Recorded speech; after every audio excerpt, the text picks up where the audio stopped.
Welcome back to Yahoo Finance Live. The US, EU, and UK have unleashed additional sanctions against Russia over the past several days, ratcheting up the economic pressure to the Kremlin as Russia's invasion of Ukraine persists. Our next guest joins us for the latest on these and other developments out of Washington. Senator Mark Warner of Virginia is chair of the US Senate Select Committee on Intelligence and joins us now. Senator, thank you so much for joining us this afternoon. Thank you, Emily. And Senator, new sanctions were announced earlier today by the Treasury Department aimed at Russia's central bank. I'm wondering, do these and other penalties implemented to date go far enough to punish Russia for its actions in Ukraine? Well, Emily, 9 days ago, I was in Munich at the International Security Conference, where we were meeting with all of our NATO allies, their defense ministers, their parliamentarians. And while they believed the American intelligence that Russia was potentially going to invade, they weren't all fully ready to pull all the triggers. We're 9 days later, 5 days into the invasion, and we've seen crippling sanctions in terms of Nord Stream 2. We've seen Germany completely change its whole position in terms of sending assistance to Ukraine and dramatically increase the defense budget. We've seen the Europeans take the lead on kicking some of the using SWIFT to kick some of the Russian banks out of the system.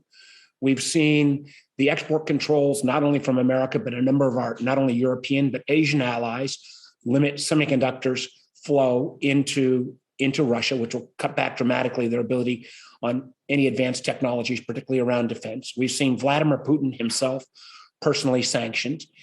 We've seen even the Swiss, who have always been neutral, weigh in against Ukraine. And now these central bank sanctions to really limit the ability of Russia to settle any of their accounts in dollar-denominated transactions. This is going to create enormous pain and hurt to the Russian economy. Candidly, much, much faster than I anticipated. You couple all that with the remarkable resistance of the Ukrainians on the ground. I think Putin thought he could simply roll into Ukraine the way he did into Crimea. None of that's happened. Now, again, the Russians have got additional forces they can throw, and we've not seen the level of cyber attacks that I anticipated. But in terms of united European, American, and candidly other major democracies around the world weighing in, I think this is a much bigger economic hit than Putin anticipated. And Senator, you mentioned that these sanctions are going to have a much quicker and more palpable impact on the Russian economy than you previously anticipated. When do you expect to see a tangible shift to Putin's course of action here in response, again, to some of these sanctions that we've seen and been implemented over the past several days?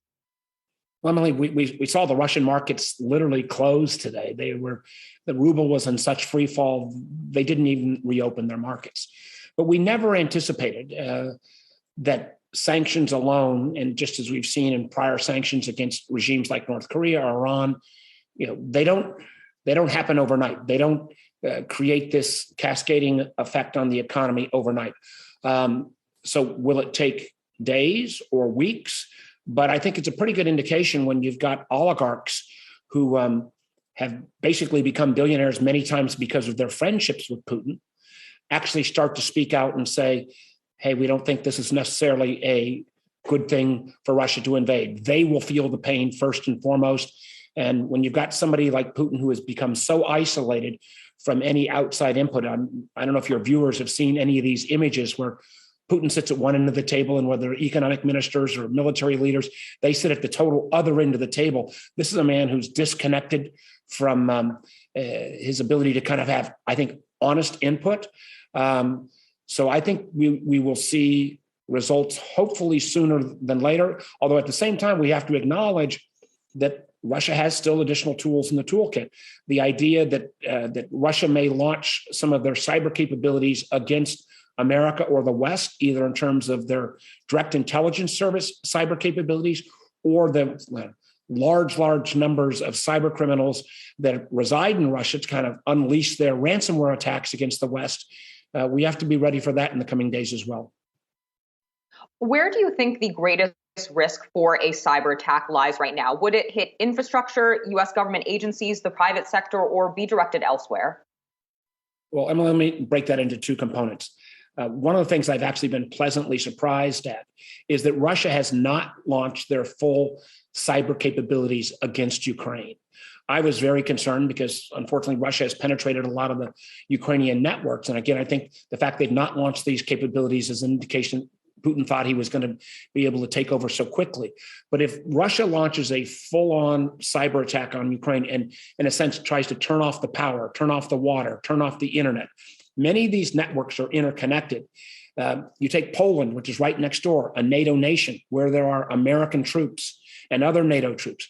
If somehow you turn off the power in Ukraine and it turns off the power in eastern Poland as well, and a truckload of NATO soldiers have a crash because the lights have gone out, or Polish citizens start to die because the power has gone out in Polish hospitals, that gets very close to what would be considered an Article 5 violation of the NATO treaty, which says if you attack any nation in NATO, all 30 nations have to respond. That was my immediate concern. That hasn't come to pass so far. I think many of us in the intel and security community have been surprised Russia has not gone down that path that far, but that is my immediate concern. The concern over the next coming days, as these sanctions really start to cut into the Russian economy even further, is that Putin has said, all right, I'm going to strike back against NATO, American, whether it be ransomware or whether it be with direct cyber attacks. Literally, there are thousands of cyber weapons that the Russians have, and we've never seen a time where they've launched multiple weapons at the same time against other nation states. We could see that hit America and the West in our financial sector. It could hit in some of our critical infrastructure, such as our power. It could also appear in the form of ransomware attacks. We thought, some of your viewers may remember when Colonial Pipeline was hit a year ago, it shut down that pipeline. That caused long gas lines across the whole Southeast. So we are on guard, and we've got the cybersecurity agency has basically got a program called Shields Up, kind of like Star Trek terminology. We've got all our defenses out there, but as is just the truth in cyber, if you bring a first-tier nation state like Russia against generally most cyber defenses, chances are at some point they will get through. So the question for American business, industry, and government will be, even if the Russians are able to penetrate our cyber defenses, how quickly can we bring our systems back up in terms of resilience? So I think we'll be okay, but there could be some bumpy days ahead. And Senator, what magnitude of a cyber attack would potentially warrant a militarized response from NATO outside of a cyber response?